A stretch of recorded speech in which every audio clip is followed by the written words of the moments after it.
ছোট ভাই, রমজান মাস তো আসি গেল, রোজা আছো না? হ্যাঁ ভাই রোজা আছি, তুমি রোজা আছো না? হ্যাঁ আছি। রোজা কেমন না থাকে রে ভাই? 11 মাস পর একটা মাস পাই, সেই মাসের নাম হলো রমজান মাস। রোজা কেমন না থাকে? ছোট ভাই, আমি যে রোজা আছি এটা তো মানুষকে জানা দরকার, নাহলে তো মানুষ বলবে আমি রোজা নাই। আমি যে রোজা আছি এটা টিকটকের মাধ্যমে সবাইকে জানাইতে হবে। জানা, একটু ক্যামেরাটা ধর না ভাই। না ভাই রোজা আছো এটা মানুষক জানার কোনো দরকার নাই। একটু ক্যামেরাটা ধর না ভাই, একটা ভিডিও বানাই। ইফতারের পর একটা লাকি খাওয়াবো এখন ভাই। সত্যি ভাই? হ্যাঁ। আমার গার্লফ্রেন্ডের ঘাড়ের রগ একটা টেরা, আমার ঘাড়ের রগ সোজা। আমি অনেক ভদ্র, তাই তো আসি রোজা। দেখি দেখি কেমন হয়েছে ভাই ভিডিওটা। ও সেই হয়েছে ভাই, থ্যাংক ইউ থ্যাংক ইউ, সেই হয়েছে।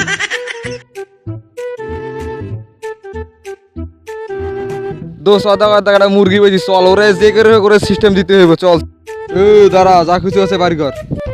এ তুই আমাকে চিনিস? আমি মাসুদ ভাইয়ের ছোট ভাই। দাঁড়া আগে একটা মাসুদ ভাইকে ফোন দেই। দে দেখি তোর ভাইকে ফোন দে, তোর কোন বড় ভাই আছে ফোন। হ্যাঁ হ্যালো ভাই, আমার কবরস্থানে এখানে সিন্ডিকেটে আটকাইছে, একটু তাড়াতাড়ি আসো তো ভাই। এই, তোরা আমার ছোট ভাইকে আটকাইছিস কর দেওয়ার জন্যে? দাঁড়া দাঁড়া, তুই আমার সম্পর্কে জানিস?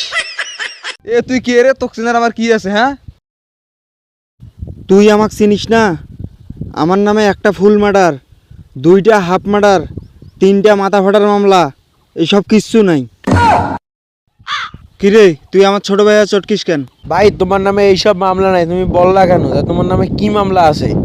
আমার নামে 2টা ধর্ষণ মামলা আছে। ভাই ভাই ভাইজি, ভাই ভাই ভাইজি ভাই।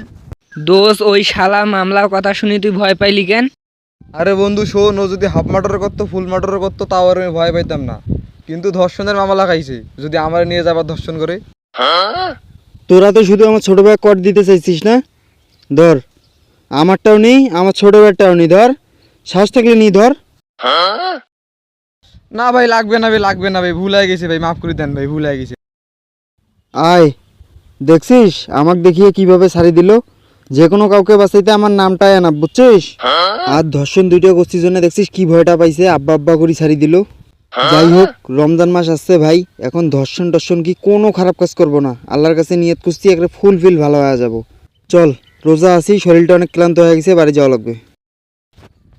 ওরে বাবা রে, খিদা লাগছে। মাগরিবের আজান যে কখন দিবে, ইফতারের টাইমও হয় না। ওই দোকানে গেলাম কিছু আনতে যে খাই, ওই দোকানে একপাল্লা মানুষ বসিয়েছে।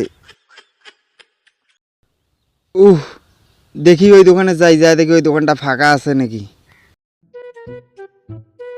যাই হোক, ওই দোকানের পরে কেউ ছিল না, একটা ডাল ভাজার প্যাকেট নিতে পাইছি। এখন দেখি আশেপাশে কেউ আছে নাকি, খাই আগে। ভাই তুমি নাকি রোজা আছো, এগুলা কি খাইতেছো? আরে না পাগলা, খাইতেছি না, এটা এখানে পড়েছিল তো পাইলাম, সেজন্য দেখতেছি যে ম্যাটটা সব কিছু ঠিক আছে নাকি। চল, ইফতারের পর 2 ভাই ভাগ করে খাবো এখন। ছোট ভাই, মাগরিবের আজানও দেয় না, কখন ইফতারের সময় হবে রে ভাই? সময়ও কাটে না। একটু ক্যামেরাটা ধর না ভাই, আপাতত একটা ভিডিও বানাই। জানা ভাই, ইফতারের পর তোকে একটা লাকি খাওয়াইতে চাইছি না? জানা, ক্যামেরাটা ধর না ভাই। রোজা রাখলে পাবো জান্নাত, এই কথা বলেছেন হুজুর, তাই তো আমি আসি রোজা। ইফতারের সময় খাবো খেজুর। ভাই চলো, আসরের আজান দিতেছে, নামাজটা পড়ি, বাসা যায় ইফতারের আয়োজন করি। ইফতারের সময় হয়ে গেছে রে, আর কিছুক্ষণ পর ইফতার। আলহামদুলিল্লাহ, বুকে আয় ভাই। চল চল চল, নামাজ পড়তে হবে আগে।